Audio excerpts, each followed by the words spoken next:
I would like to start by thanking Bhupesh Daharia for inviting me here.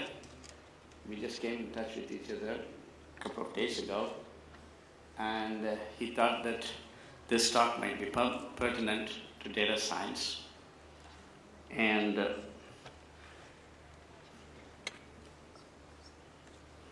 just give me a second here.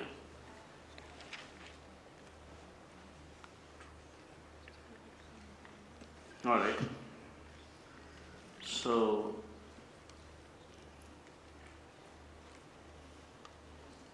much of the scientific research that is behind this talk is proprietary, and so that's one reason I may not be going into the details.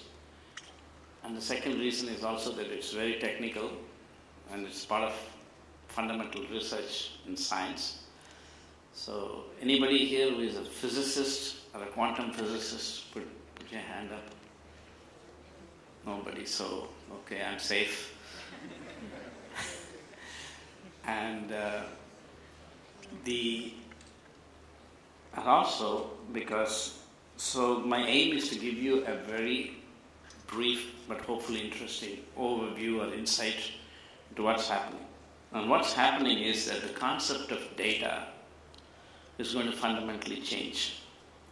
I'm from the Institute of Semantic Information Sciences and Technology, and we are in the process of developing a new kind of physics, which is called macroscopic quantum mechanics, and it involves a new conception of matter and a new form of energy, therefore, because matter and energy are equivalent.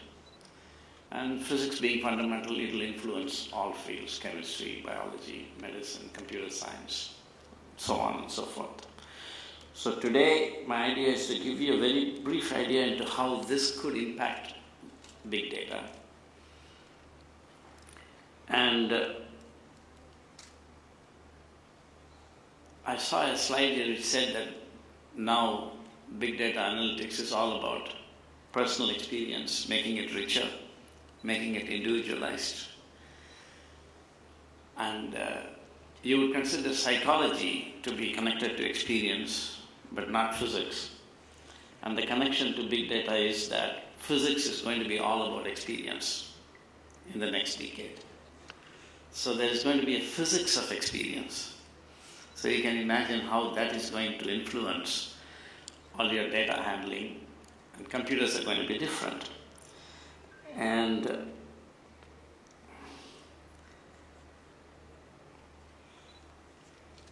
when we say computers are going to be different, already many of you might have heard of quantum computers that are kind of coming up in the horizon. May I have a watch? I didn't want a watch so I can keep track of my time. Oh, I see, I have here 4:30. Isn't it? I'm starting at 4:30. So 20 minutes of talk plus 10 minutes of discussions. All right. 30 minutes. Okay, all right.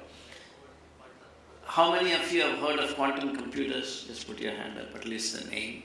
Good. How many of you think that you know something about how they are supposed to work? Okay, good. So, the talk that I'm going to give, of course, quantum computers are the next stage to classical computers. Classical computers are what we have around us today. And I'm going to make the suggestion, not an argument. That will take much longer time and needs a more technically savvy audience. At least the conference has to have a different focus. And I'm going to make the suggestion that what is called quantum computers is only quasi-quantum computing. And the true quantum computing, the possibilities for that are there. And the work that I'm doing and the institute is based on this research could lead to true quantum computers. So the talk really is how true quantum computing, all that should be italicized, will fuel data science, not how true quantum computing, and then it won't make grammatical sense. Okay, so The main idea is that there is a 120-year-old problem at the center of quantum mechanics. Quantum mechanics is a field of physics, and nearly 80 million PhDs in mathematics, physics, and chemistry over the past 120 years have tried to solve this problem. And no one has succeeded even in finding what is the problem. That's about all I would say about it, because to discuss that, we'll have to get into. Just by way of proof, I've collected a lot of quotes over 100 years from Nobel laureates in quantum physics who say that we don't understand quantum physics. Max Planck, originator of quantum physics, there is no doubt that the stage that quantum physics has reached is beyond the grasp of even its creators. Here is Schrödinger, father of wave mechanics. It is probably justified in requiring a transformation of the image of the real world as it has been constructed in the last 300 years, which is what all our science, data science is also based on. It seems to now no longer work in physics. One must therefore go back 300 years and reflect how one could have proceeded differently at that time. In other words, when Newton saw the apple falling from the tree and he wanted to predict how it falls, he took a particular route in physics.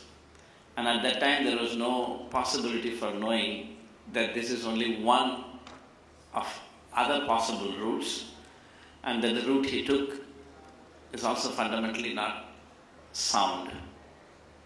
That was not possible to know at that time, but now Schrödinger is saying we've got to go back and redo Newton's physics. In other words, he's saying all these problems about quantum mechanics, which is supposed to be a physics of the micro, is there because our physics of the macro, namely Newton's physics, is wrong. This is Max Jammer. The interpretation of the formalism of quantum theory is today, almost half a century after the advent of the theory, still an issue of unprecedented dissension. In fact, it is by far the most controversial problem of current research at the foundations of physics. Here is John Wheeler saying in 2000, why the quantum? After 100 years, we still do not know.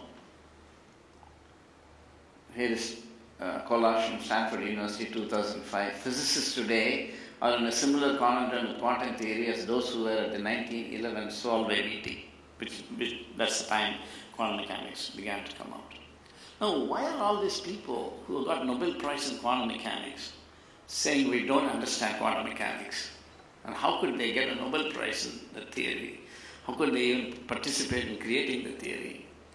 That's a problem. The simple idea is that, and there's actually a quote from Murray Gell-Mann, who invented the idea of quarks, that it's like, you use a telephone, cell phone, but you may not know how it works. You drive a car, you're not an automobile engineer. You watch TV, but you may not know how the TV works. Like that, these are quantum mechanics, like auto mechanics. Right? They crack the equations and get the solutions. Well, that means we do that. And we really don't know how the math works. It makes predictions, but we don't know. So Max Born said, another Nobel Prize winner, at present the theory is more intelligent than us. It knows why it works, we don't know. It is like, if I walked out and I could predict the heights of everybody I see to the 10th decimal place. It's right, whatever I say is correct, but how is he doing it? We don't know. So what happened historically, and I can't go into it, is that Planck did a bit of mathematical, jugglery. There was some data called black body data, and the existing physics, you cannot fit that data. So he developed a mathematical equation by trial and error that fitted it. And it turned out in the middle of this equation sat something called the quantum postulate. And till today, you cannot understand how to visualize it. Okay.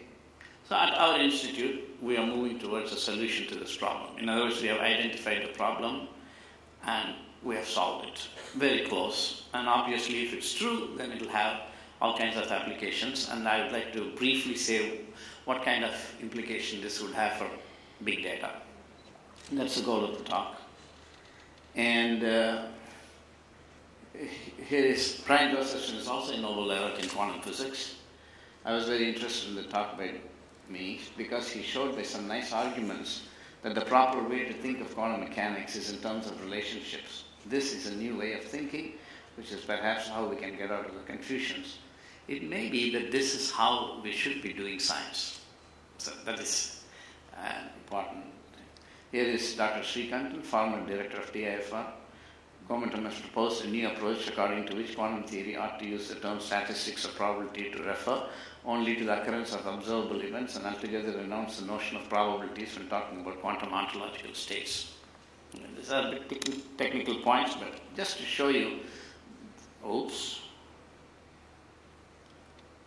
Okay, and here's Dr. Bhatkar.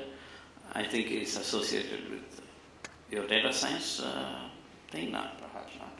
He's pioneering the idea of objective semantic information, and that is a new concept of matter we are producing, which definitely seems to have rich potential in science and technology and can place India in a position of leadership in some areas. As he puts it, OSI-based approach is one step ahead of semantic big data processing, for example.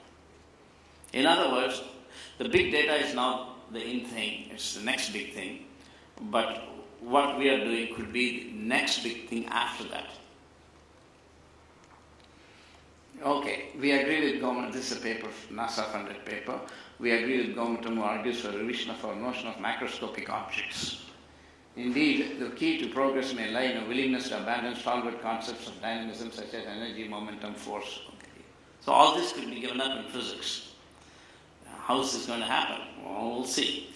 So this is a little important thing, that the revision of our notion of macroscopic objects, because the idea of a bit begins from states of macroscopic objects. You have a switch, that switch can take two mechanical positions and it carries one bit of information. And you have got transistors, they can take two physically distinct states, cutoff and saturation. And that is, we call it 1 and 0. We call the switch on or off.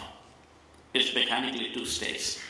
So if the macroscopic objects, our conception in everyday thinking and in science will change, our notion of data can change, because data is based on the states of macroscopic objects.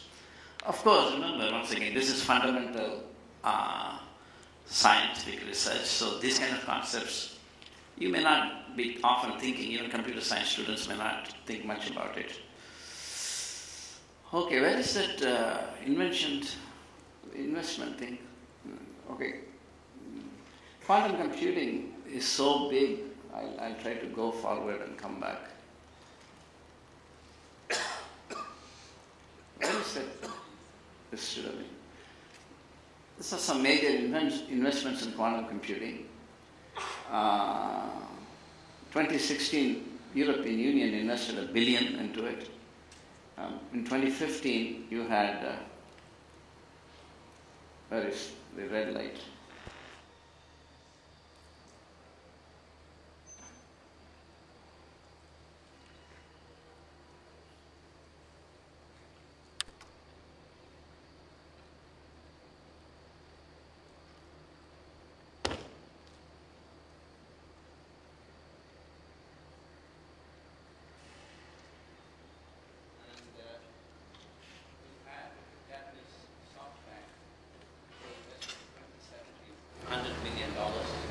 $100 billion, so that, this is for just setting up standards for quantum computing. And in 2017 also, China announced $10 billion investment. So these are huge things that go into the program. So quantum computing began with the slogan that Feynman introduced, there's more room at the bottom, which is about microscopic states. And at the core of quantum mechanics are two concepts, superposition and entanglement for single systems. See? And the technology for all this developed in the 80s, Penning's trap and other kind of things by which we can manipulate single systems. And this led to what is currently called quasi-quantum computing. And we are taking the opposite idea, that there's more room at the top, not at the level of molecules and atomic particles, but at the level of macroscopic objects. And that could lead to true quantum computing, and that talks about the ontology of. Okay, so let's go back here. Alright, let's see whether I can just 12 minutes into the talk. I think I would like to take a minute or two to explain this. The wave function is a mathematical entity. Just like if you wrote a function y equal to 3x plus 4 or 3x plus k, it's a mathematical equation. The wave function is similarly a mathematical equation. Okay, it's a mathematical entity, let's say. Now, when you write y equal to 3x plus 4, usually its domain are real numbers. It could be complex numbers, but when we use it in the physical world, domain of real numbers. In this world, we use real numbers. Real numbers are what we think we can measure. Suppose I want to measure the distance of that chair from me. I take a scale and measure it, and it say 9.3 feet. 9.3 is a real number, or at least an approximation to it. Unlike normal real-world equations, which involve real numbers, like f equal to ma, you solve it, you say at t equal to t1, x equal to x1. So for such and such time, this will move to such and such position. They're all real numbers you can measure. But the wave function has complex numbers. So how would you have a measurement whose result will be a complex number? Nobody knows that. Nobody knows that. That's the problem we have solved. And like I said, I won't be talking about the actual solution, but let's at least get at the problem. How many of you are following this point? Okay, thank you. So now, what they did when this equation showed up in 1923, the physicist, there was one bright guy, Max Born, said, wow, I can actually convert this real number into, this complex number to a real number. How do you do that? I think every one of you know that complex number is a plus ib, and if you multiply by its conjugate, a minus ib, you'll get a real number. Okay, no problems. The real number will be anything, 17, 18, 246. Okay. And then Max Born said, I can normalize all of this. What does it mean? It does not matter to me. You can give me a set of numbers. I can make them add to 1. For example, 17, 37, and 96. So how do you make them add to 1? You put 17 plus 37 plus 96 and divide each number by that. And they will all be fractions now, but they will be such that the ratio will add to 1. So now you have real numbers which are normalized, and 1 in physics is always a probability of all possible outcomes. If I toss a coin, the probability for it to be head or tail is 1. So in quantum mechanics, they said if I send a photon through a 2-slit experiment, the probability of it being at the top or bottom slit is 1. Oh, I got a probability interpretation.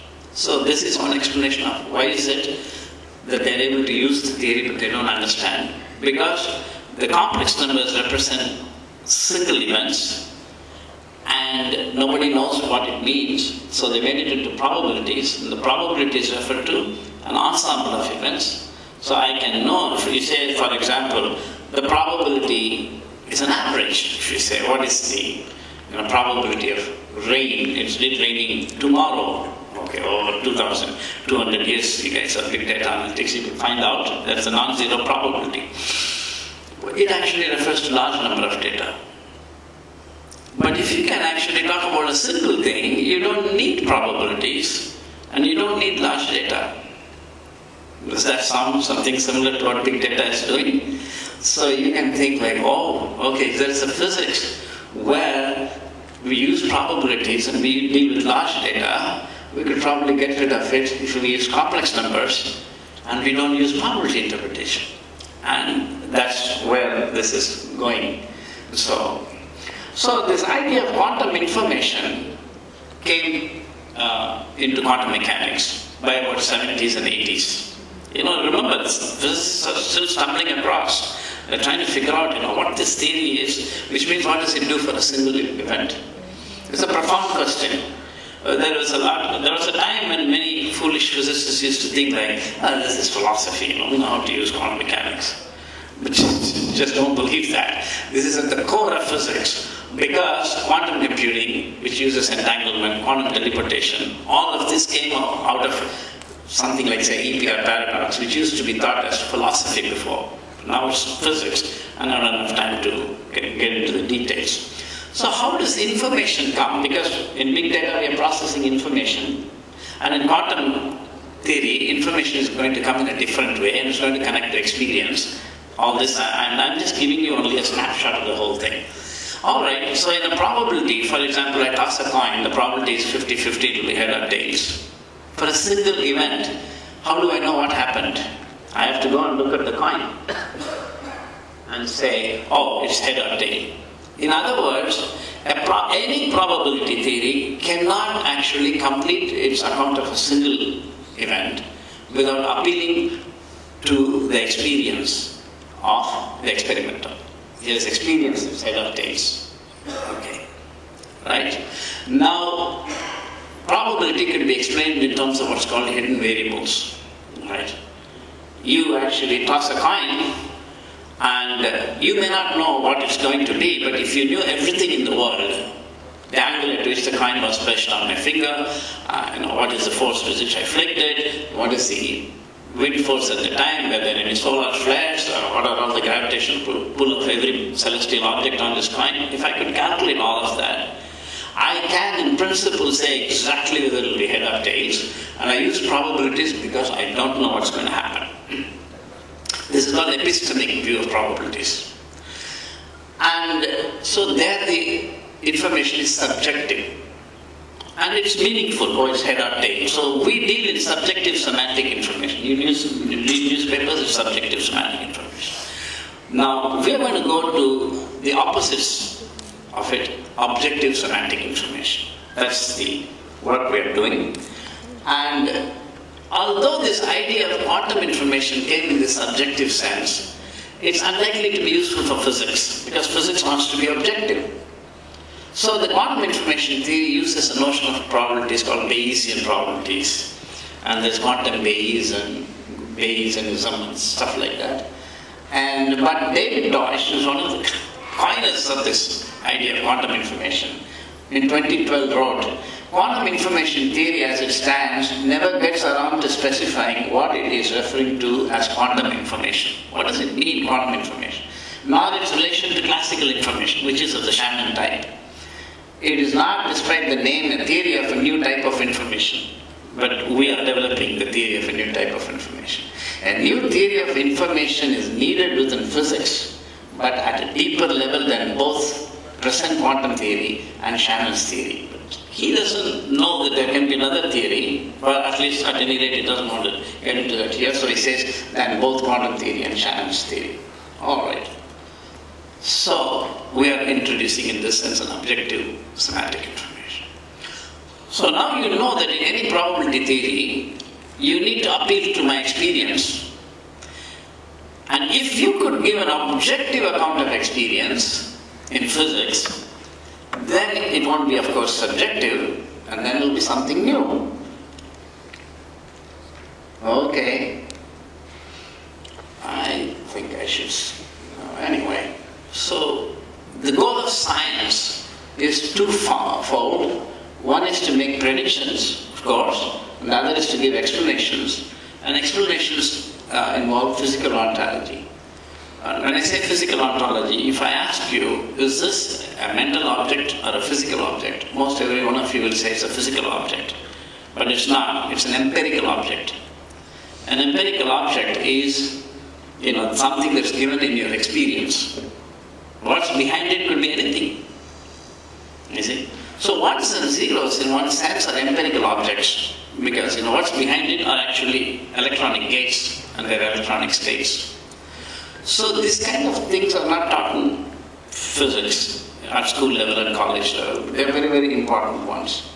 And the point particle is a physical object.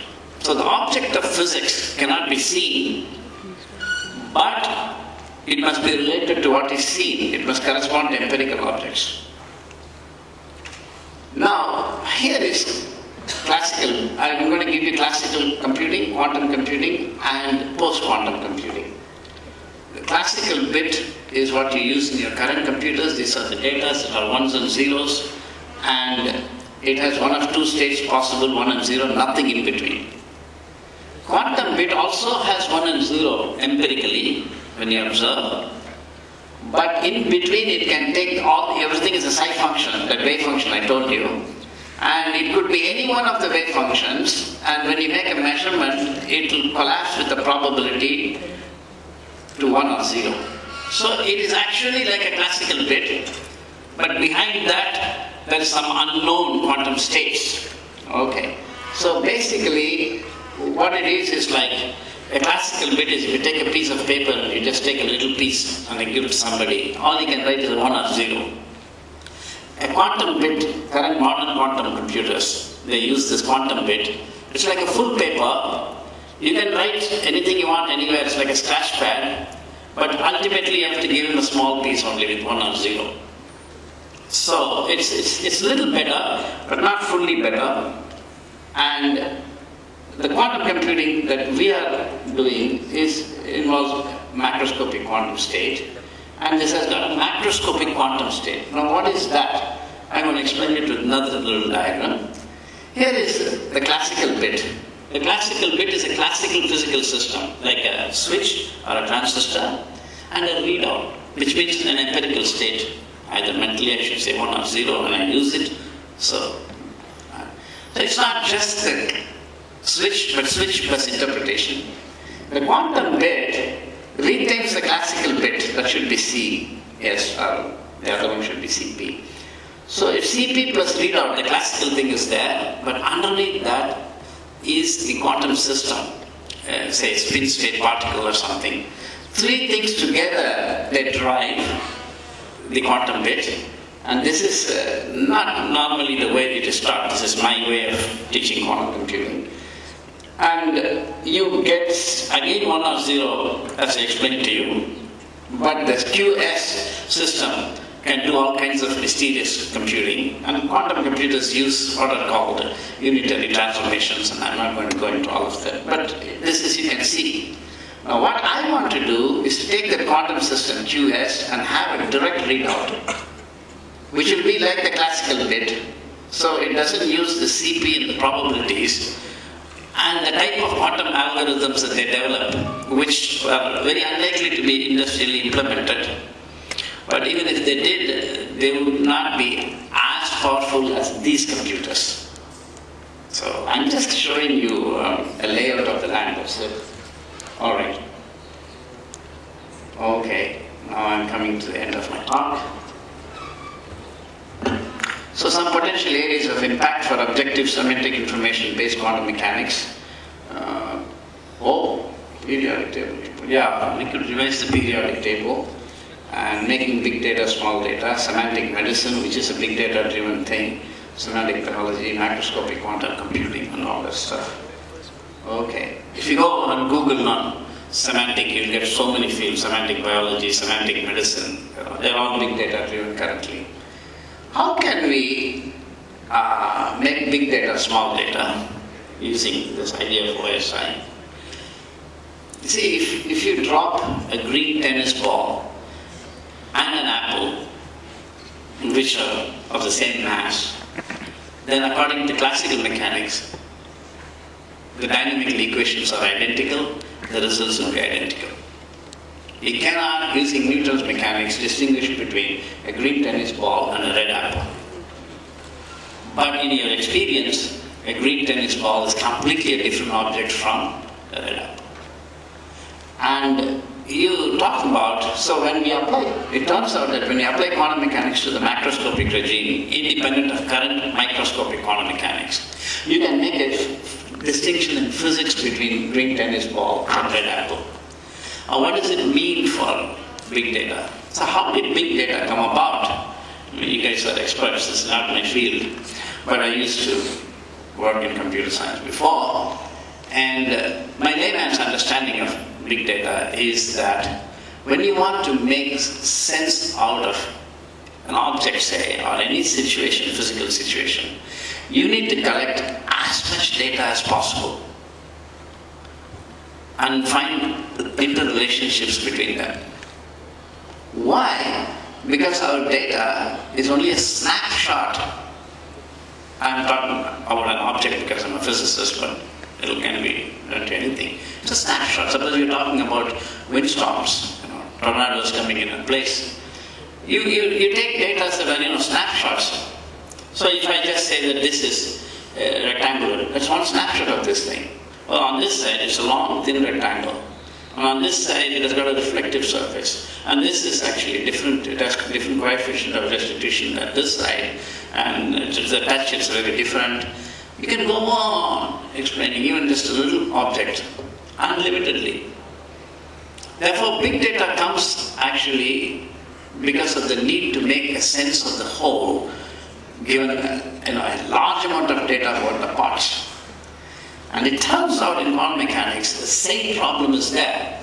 You've got a lot of dots, and they'll actually form an interference pattern. How does the interference pattern get formed from this large of pieces of small sparks? Nobody knows.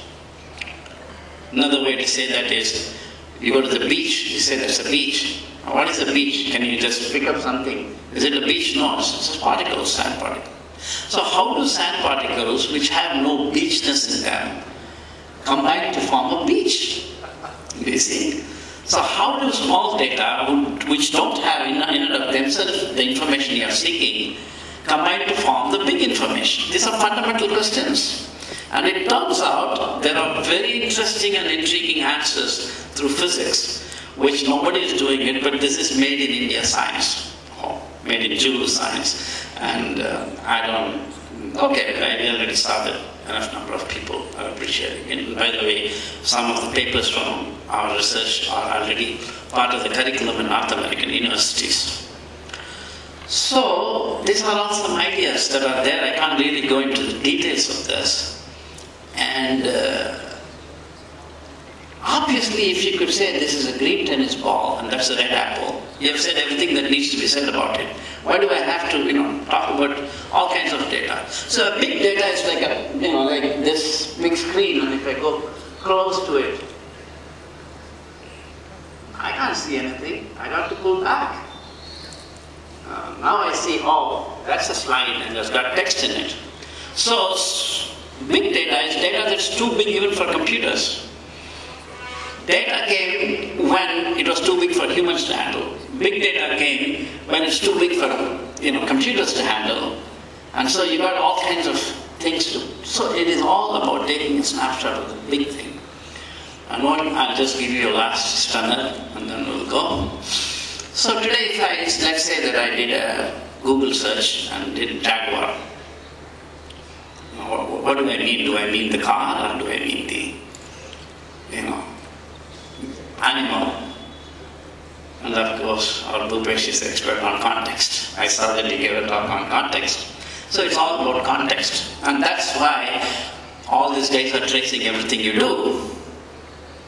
Because if you had been in the last hour or two or previous days looking at nature spots, then I can guess that you're talking about Jaguar, the animal, and give you something.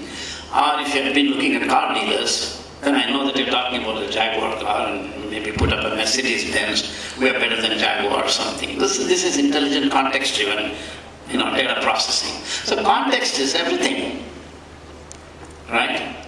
Now what will you be doing objective semantic information? I should have had another slide here from AI. I had deleted the AI part, I'll also say that.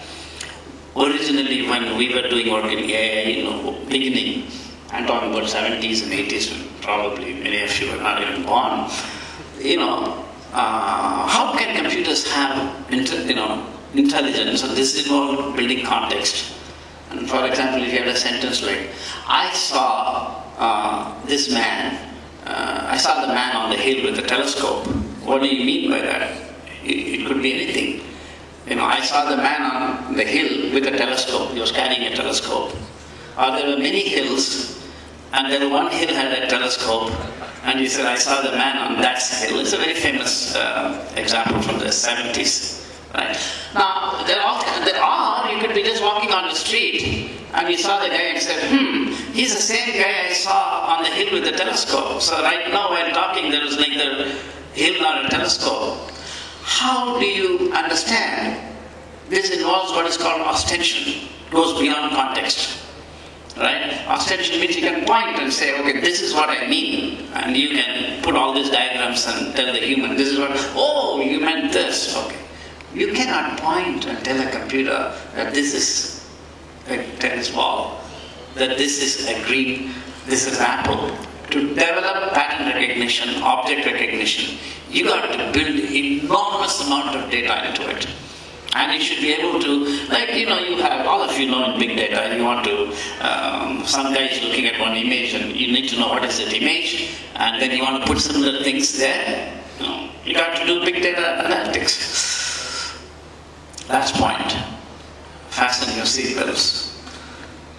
So, when we build true quantum computers, now you should know that there are many people who think that quantum computers may never be built, real quantum computers, in spite of all these investments. And even the most optimistic of the people accept that it may take 10, 20 years to make a real quantum computer. And there are technological problems, how to make, quantum bits that do not decohere. And that requires putting them in near absolute zero temperatures. Now, of course, it has come up to minus 72 degrees and stuff like that, but that's another problem. And how quantum error correction, if one qubit decoheres, how can another qubit take over? And how the quantum algorithms, only certain problems that have a solution space that can be handled by current macroscopic quantum mechanics can be solved. We have no idea how to make a general purpose quantum computer. So there are so many issues in quantum computing. So I think that it's possible that our kind of computers that we are trying to develop may come even before the current kind of quantum computers. In those computers, how will you store information about a tiger, or a chair, or any product that you want to sell? You have to store information about that object, right? In these new computers, you can store that object itself. The new computers will have a tiger, such that you can point and say, this is that. Oh, okay, then I've learned everything about it. It turns out the real world is like that, actually. So the true quantum computers will actually reproduce the real world exactly. It's a fascinating thing. I won't tell you how it is because it's part of our proprietary work. But did I speak relevantly to this? So that's it.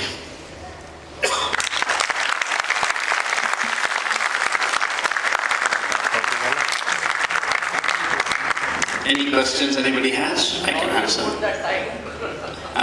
do you put that tiger? How do you put that tiger? Yeah. Yes, sir.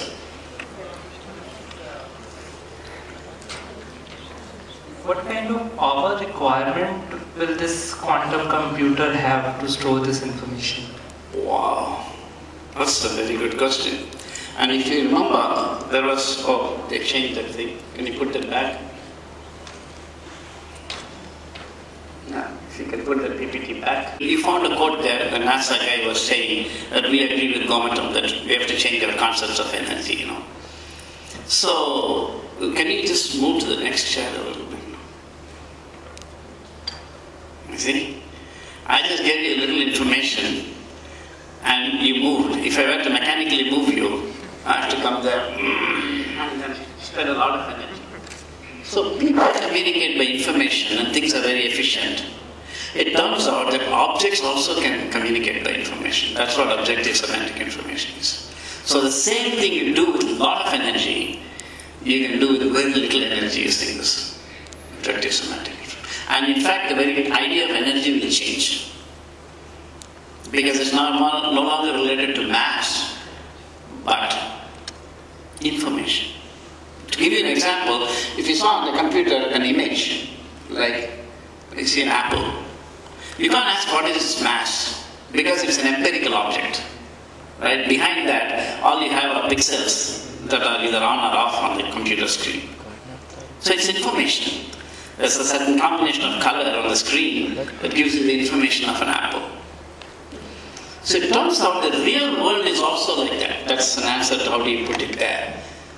The chair you see is an empirical object, not a physical object in the classical sense.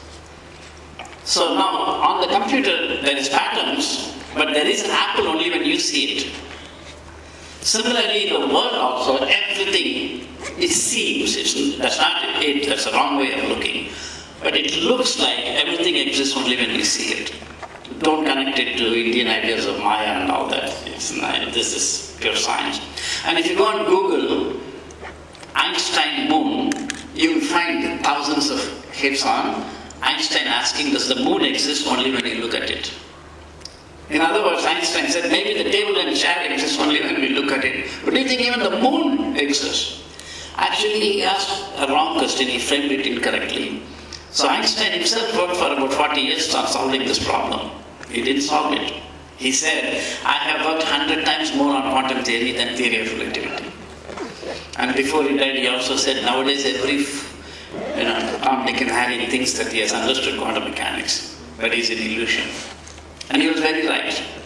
So this is a very huge issue, and I was telling Bhupesh the other day that few people know that when Einstein died, most physicists thought he was a crackpot in physics.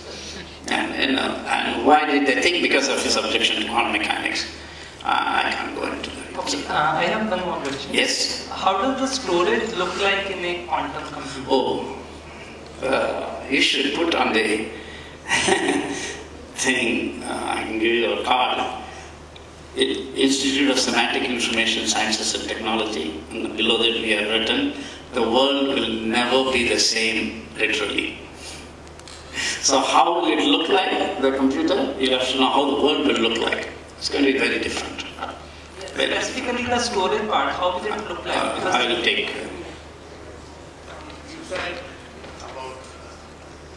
that you can virtually store a tiger or an information.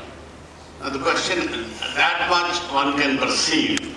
Further, to what extent can you store all the information, the DNA, the habits, everything about a tiger into that? That's another very good question. Usually I say it's a good question if I know the answer. So, don't be too flattered. The point is that that's a very good question. Extremely good question, because it brings me to the main point. There is microscopic quantum mechanics and there is macroscopic quantum mechanics. Right? We think the macroscopic object was made of microscopic objects. Right? Atoms are made of protons, neutrons, and all that. And molecules are made of atoms, and objects are made of clusters of molecules. This view, according to us, is wrong. You can't go from here to there. We know that because if the world is quantum at the micro level, the classical world must be, the big world must be quantum, but so far in physics it's classical. Therefore it's called the quantum classical dichotomy. How did the quantum world give rise to a classical world? It's called the quantum weirdness. How does it go away? It's an unknown problem in science. Well, we're saying, excuse me sir, your idea of the classical world is wrong. We know that because from quantum mechanics, that's what the cat paradox is all about. So we're saying that the quantum view of the macro world and the quantum view of the micro world are complementary. They're not connected to each other, just like a coin, head and tails. Or you take a piece of, you can say this is blue color and this amber color.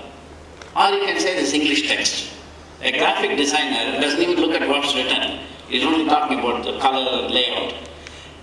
An editor looks at what is written, he doesn't worry about the color. So you can ask a graphic designer what's written and he could say legitimately, I don't know. It's Chinese, but I can design it. And an editor, you could ask him in what color the text was written. I don't know, I read it. So the two are mutually exclusive, complementary. So it turns out the micro and the macro are complementary. So for every concept that science has so far produced from the micro realm and classical macro realm, we have counterparts. For example, one of the research we are doing is macroscopic genetics. It's not molecular genetics. And we know that molecular genetics has so many problems. The Human Genome Project has failed and things are going on. I have a student of mine doing PhD in that field. So we got, so that connection it has to be discussed more in detail, that's what I mean to say. It's not a linear connection. That's a very nice question, very perceptive question. Any other question? So one quick question. Yes. Put your hand up, please, so I can bring the microphone to you.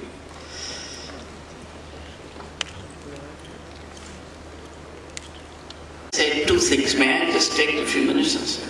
Yeah. This is an important question. I just want to trace it.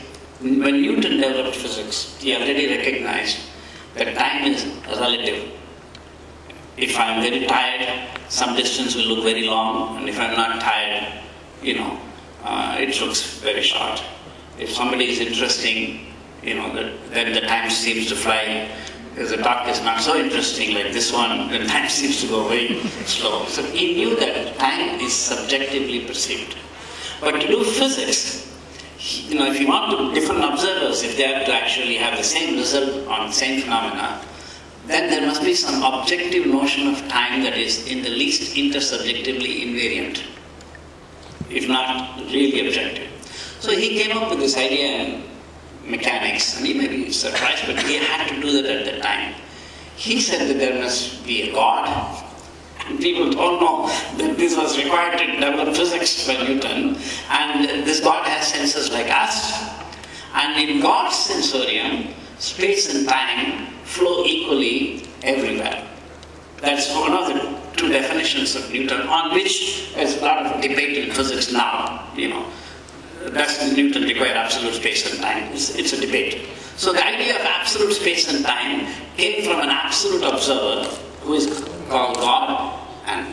Okay, so then what happened? So then on the one hand, you have the subjective time, which is totally, what you can call relational, relative, let me not say relational, relative. And then you have Newton's physics that's objective on the other end. And Einstein said, well, this physics is wrong for many reasons.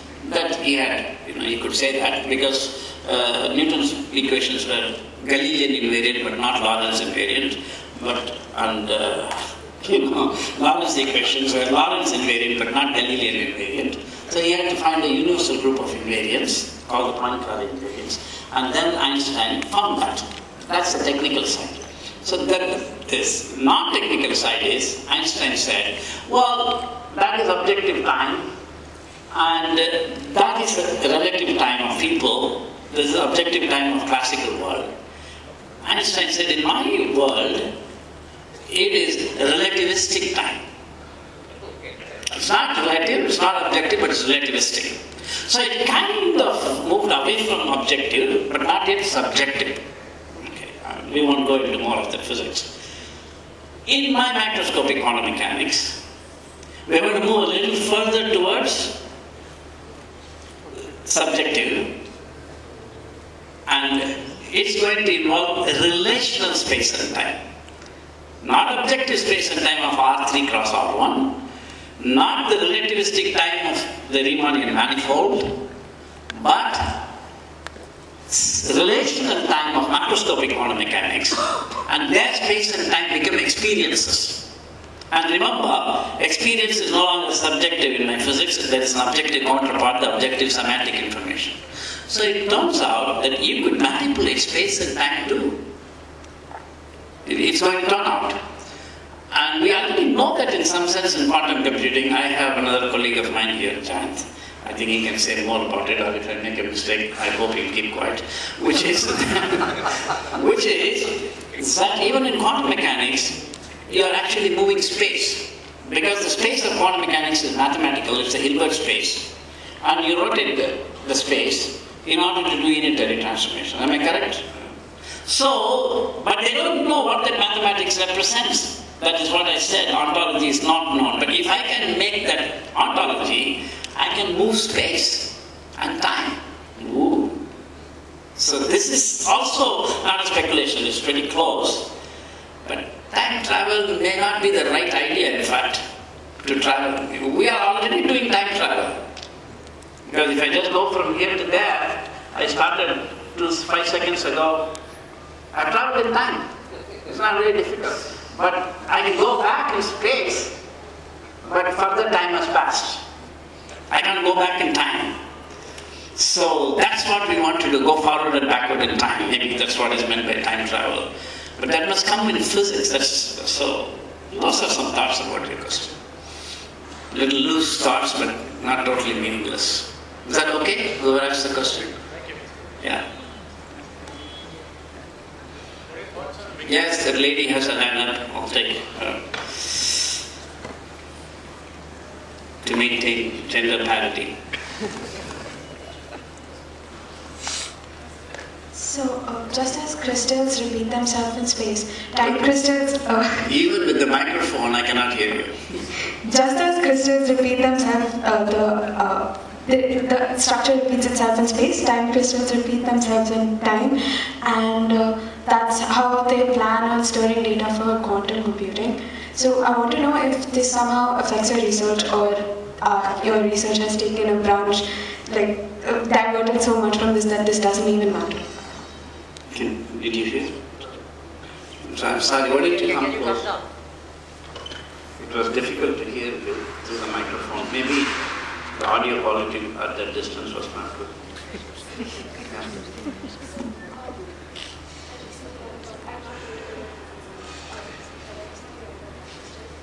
You heard about time crystals? Yes.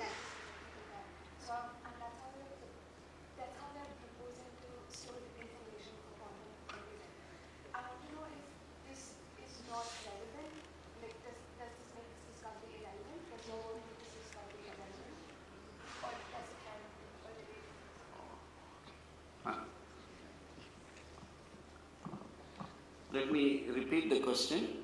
She asked that recently she came to know about time crystals, and just as ordinary crystals repeat their pattern in space, these time crystals actually repeat something in time, and they want to use that to actually store information for quantum computing. What is that? Is that relevant to your work, or your work makes it irrelevant? Again, that's quantum computing that's based on current microscopic quantum mechanics will be complementary to my work. So it will be very difficult for me to say it's pragmatic. That kind of pragmatic work will always have practical results. You must know, by the way, quantum mechanics is all around you. These bulbs are giving light because of quantum mechanics. Your surf soap, you want to make it add more leather, that's quantum mechanics. The paint on this, on varnish on the wood, that's quantum mechanics. Of course, your computers ultimately are driven by quantum mechanics, but they're not quantum computers because they don't use entanglement and superposition. And, quantum technologies, quantum theory-based technologies are about 1/3 of the world GNP, maybe about $27 or $30 trillion. So it's not just some exotic theory, it's very practical theory. Current quantum mechanics is like, you have a TV and you don't know what the TV is. Now I'm talking about TV when I grew up. When I grew up there was no TV. When I went to America first, in the 70s, there was a TV, it used to be a big box, not like this. And you could sit on it. And you could think it's a table, a chair, right? Now that's a good use you're putting it to, but then somebody says, if it's a chair, why does it have all those things inside? You don't need it, no? Yeah, but never mind about it. So quantum mechanics is now right now like that. You use probabilities and you make all this technology. But at the center of it, there's a beautiful mathematics. What does it mean? Nobody knows. And if you ask them, they say, oh, never mind. But if you actually understood it's a TV, you could use it much better. Similarly, if we can understand quantum mechanics at the macroscopic level and understand its wirings, mathematical wirings, we could use quantum mechanics much better and it will lead to much more, things. So beyond a certain point, I don't keep too much track of what's happening in current quantum computing because I'm going in a different direction. So, and I have not heard of time crystals. Today when I go, I'll try to read it. And it could be hype. It could be speculative, because in the land of the blind, the one-eyed man is king. Nobody knows how to use quantum mechanics. If somebody says this and that, okay, it just goes on. So it's possible, because many things in quantum mechanics are like that. Wave-particle duality, Heisenberg uncertainty principle, if you measure position, you don't know momentum. These are all not correct ways of talking about quantum mechanics. The actual mathematics is different. It's very clear. We know how to use it. But if you ask what does it mean physically, nobody knows. But we have simple solutions to what is an uncertainty principle I have, and things like that. So if my quantum mechanics succeeds and if our quantum computing succeeds, yes, it would make this very irrelevant. Main thing is that these kind of quantum computers will cost nothing because it's done at the macro level. Even I don't know how the computers are going to look like, because when you do research, you don't know. When Newton developed his theory of relativity, I don't think he would have even imagined, Einstein developed his theory of relativity, that there will be cell phones with maps, use a GPS system to navigate, and that will be based on his theory. It's very difficult. Now Newton would have known that, his simple equation F equal to mx 2 dot, is going to lead to a Dreamliner jumbo jet flying in the sky so nicely, it's like a flying castle. We cannot say. But as you can see, already the scientists are smelling, they're telling us, oh, this work he's doing is interesting, it's good. So I have some idea. Every inventor has the development of every theory has an idea of where it can be applied. But, sometimes it cannot, at least in our mind, it's very difficult to explain it. He was asking how would it look like. I have some idea, but to unpack it takes a long time. I was talking to Bhupesh about, I think it was Edison, who was a very great inventor. He was a billionaire in his time. And he had American presidents were his friends, so he had asked one American president of the time to come to his lab. And he took 2 wires and he touched them, nothing happened. And then he flipped a switch and touched them, sparks came. Electricity was at that time unknown. The president said, oh, what's the use of this? Okay, it looks like a nice thing, putting sparks. And Edison was so clever, he told him, you can tax people with this. He said, oh, really? Then it's very important. Okay. So I must have that kind of a one-line punch, an elevator pitch for the use of these mad notions. But okay. Shall we start? Thank you.